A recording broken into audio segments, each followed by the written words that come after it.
Les artisans d'art sur place, qu'est-ce qu'ils vont apporter à ce centre de loisirs? Parce qu'on va être là, ça va être quoi, une vitrine? Qu'est-ce que vous attendez des artisans d'art dans ce centre?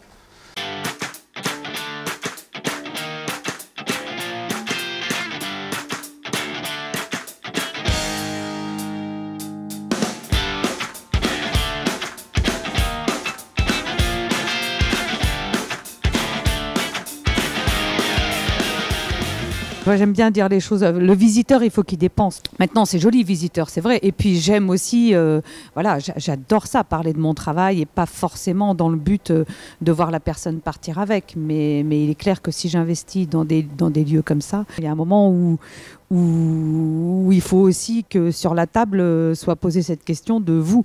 Qu'est-ce que vous souhaitez gagner dans tout ça? C'est pas n'importe quel public. Ce sont des gens qui viennent ici parce qu'ils ont envie de voir des artisans d'art travailler, s'intéresser au métier et d'acheter des produits qui correspondent vraiment à un savoir-faire français, un savoir-faire tout court. Donc c'est quand même un public averti. Pourquoi pas laisser un espace destiné aux artisans d'art de manière à ce qu'ils puissent gérer eux-mêmes cette partie commerciale. Ça fera venir du mouvement, de la personne, du visiteur et du consommateur.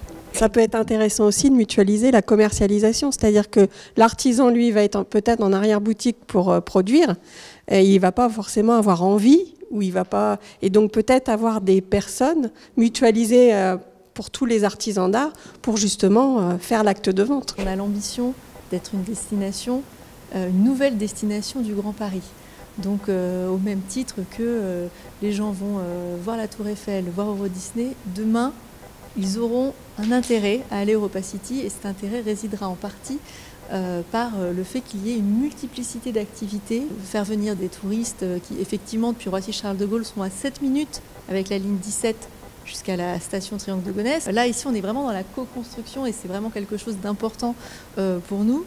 Tout reste à faire. Si on travaille ensemble, il faut créer une offre dédiée et qui soit accessible. Et c'est ce que veut être le site aujourd'hui, c'est d'être quelque chose de participatif, de populaire au sens vraiment noble du terme, de festif et de décloisonné. Au fur et à mesure qu'on est en train d'affiner la programmation globale, on se rend compte que ce savoir-faire à la française sur tous les sujets est vraiment clé. L'artisanat d'art, moi je pense que ça peut intéresser tout le monde.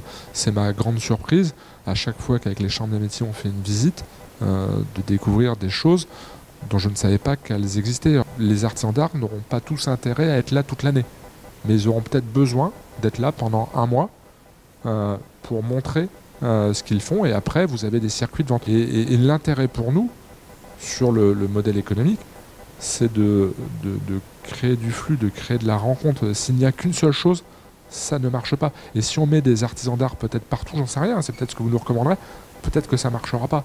Peut-être qu'il faut les regrouper comme ici. Il y a aussi la question d'ailleurs d'avoir les ateliers. C'est un quartier.